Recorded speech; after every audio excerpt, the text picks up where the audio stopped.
আলহামদুলিল্লাহ, আমরা ধারাবাহিকভাবে মুনাফিকের পরিচয় নিয়ে আলোচনা করে আসছিলাম। প্রথম পর্বে আমরা বলেছি যে মুনাফিক দুই প্রকার: এক, বিশ্বাসগত মুনাফিকি; দুই, কর্মগত মুনাফিকি। বিশ্বাসগত মুনাফিকি বড় মুনাফিক। কেউ যদি এই বিশ্বাসগত মুনাফিক হয়ে পড়ে তাহলে সে ইসলাম থেকে সম্পূর্ণরূপে খারিজ হয়ে যাবে। বিশ্বাসগত মুনাফিকি হলো সে ইসলামকে বিশ্বাসই করল না, অথচ নিজেকে মুসলিম বলে দাবি করে। এই ধরনের মুনাফিকের মাধ্যমে মানুষ ইসলাম থেকে স্বাভাবিকভাবেই বের হয়ে যাবে। আমরা প্রথম পর্বে বিশ্বাসগত মুনাফিকি বা এই বড় মুনাফিকির প্রধান প্রধান বৈশিষ্ট্যগুলো নিয়ে আলোচনা করেছি। আজকে আমরা কর্মগত মুনাফিকি বা ছোট মুনাফিকি নিয়ে আলোচনা করব ইনশাআল্লাহ। হাদিসের বর্ণনা অনুযায়ী মুনাফিকের প্রধান তিনটি স্বভাব বা আলামত রয়েছে। এক, মিথ্যে বলা অথবা মিথ্যে সাক্ষী দেয়া।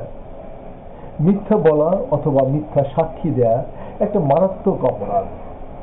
এমন প্রচুর লোক রয়েছে যারা কথায় কথায় মিথ্যে বলে, প্রয়োজন নেই মিথ্যে বলার তবুও বলে। কথায় আছে, সকল পাপের মূল হলো মিথ্যে। তারা সে কাজটি অবলীলায় করে দেয়। কোনো বিষয়ে নিশ্চিন্তে জানাশোনা না থাকা সত্ত্বেও সে বিষয়ে অনুমান ভিত্তিক কোনো কথা বলা সত্যি অপরাধ, এবং তা অধিকাংশ সময় তা মিথ্যা হতে বাধ্য। মানুষ মিথ্যে কথা কেন বলে? মানুষ মিথ্যে বলে নিজেকে জাহির করার জন্য, অপরের চেয়ে নিজেকে বড় করে দেখানোর জন্য, অন্যান্যদের উপর নিজের আধিপত্য বজায় রাখার জন্য, ইত্যাদি ইত্যাদি। আল্লাহ তাআলা বলেন, যে বিষয়ে তোমার পরিপূর্ণ জ্ঞান নেই সে বিষয়ের পিছনে পড়ে থেকো না, তথা অনুমানের ভিত্তিতে কখনো পরিচালিত হইও না।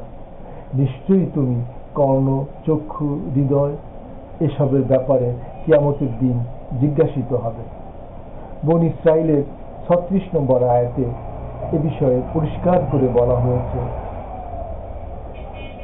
যে অনুমান বা আন্দাজের উপর কোনো কথা বলা যাবে না। আল্লাহ তাআলা আরো বলেন, অনুমান ভিত্তিক মিথ্যাচারীরা ধ্বংস হোক। নাউযুবিল্লাহ। আল্লাহ তাআলা যাকে বলছে ধ্বংস হোক, তারা কিছু বাকি থাকলো? মিথ্যুক আল্লাহ তাআলার লানত পাওয়ার উপযুক্ত। ওয়াদা ভঙ্গ করা। কর্মগত মুনাফিকের দ্বিতীয় স্বভাব হলো ওয়াদা ভঙ্গ করা।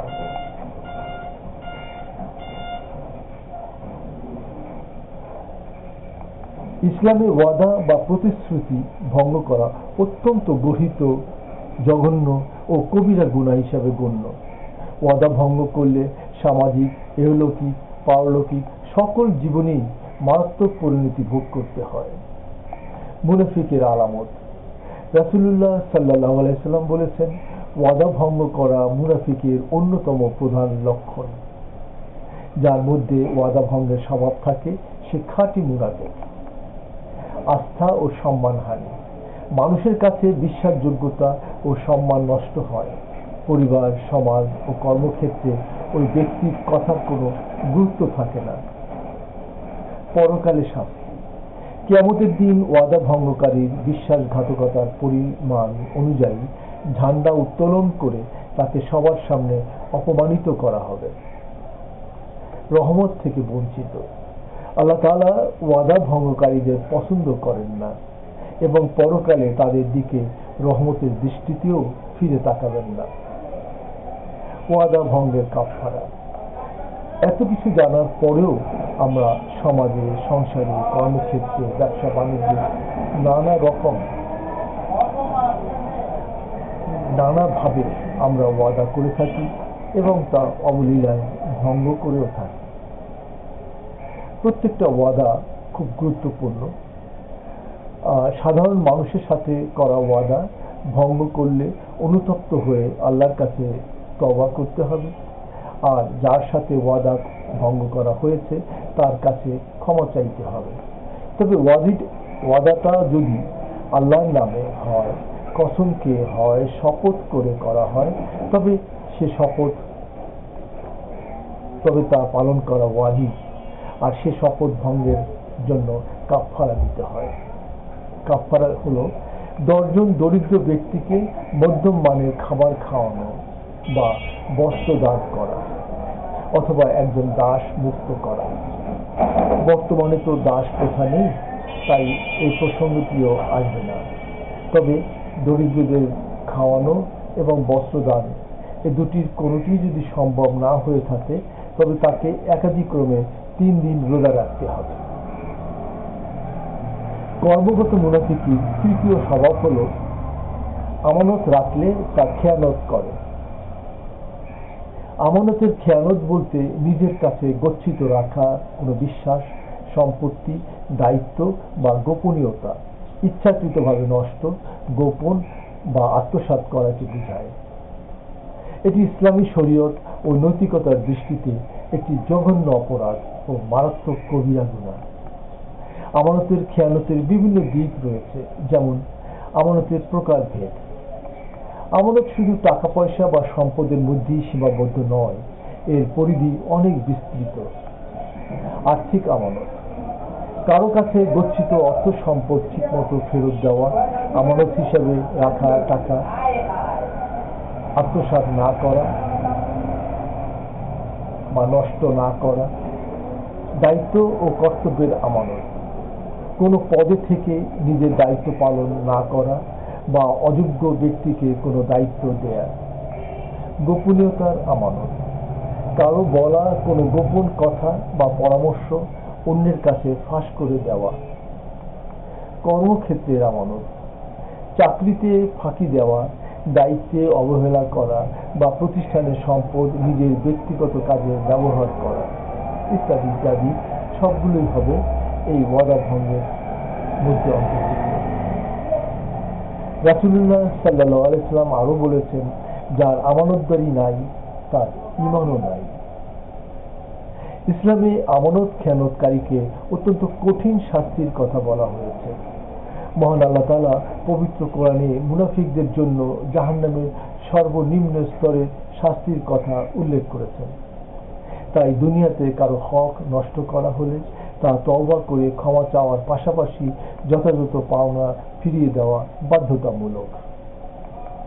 আব্দুল্লাহ বিন আমর রাদিয়াল্লাহু তাআলা আনহু থেকে বর্ণিত একটি হাদিস অনুযায়ী মুনাফিকের আরো একটি স্বভাবের কথা উল্লেখ করা হয়েছে, তা হলো ঝগড়ার সময় আশালীন ভাষা ব্যবহার করা। এটিও একটি কবিরা গুনাহ। তিনি বলেন, নবী করিম সাল্লাল্লাহু আলাইহি সাল্লাম ইরশাদ করেন, 4টি চরিত্র কারোর মধ্যে পাওয়া গেলে সে খাঁটি মুনাফিক। উক্ত চরিত্রগুলো হলো, যখন তার কাছে কোনো আমানত রাখা হয় সে আমানত খেয়ানত করে, যখন কোনো কথা বলে তখন সে মিথ্যা বলে, যখন সে কারোর সাথে কোনো চুক্তিতে আবদ্ধ হয় তখন সে তা ভঙ্গ করে, যখন সে কারোর সাথে ঝগড়া লাগে লিপ্ত হয় তখন সে অশ্লীল ভাষায় গালাগালি করে। আমরা এইসব বিষয়গুলো কম বেশি সবাই জানি, বুঝি। তারপরেও আপনার আমার মধ্যে এগুলোর স্বভাব কম বেশি সবার মধ্যেই আছে। আর এই স্বভাবগুলো যেহেতু মুনাফিকের লক্ষণ, তাই আমরা খুব আন্তরিকভাবে চেষ্টা করব এই স্বভাবগুলো দূরে রাখার জন্য। আল্লাহ তাআলার কাছে আমরা আবেদন করব যে আমাদের এই স্বভাবগুলো থেকে যাতে আমরা মুক্ত থাকতে পারি, সেই তৌফিক দান করুন। আখিরু দাওয়ানা আনিল হামদুলিল্লাহি রাব্বিল আলামিন।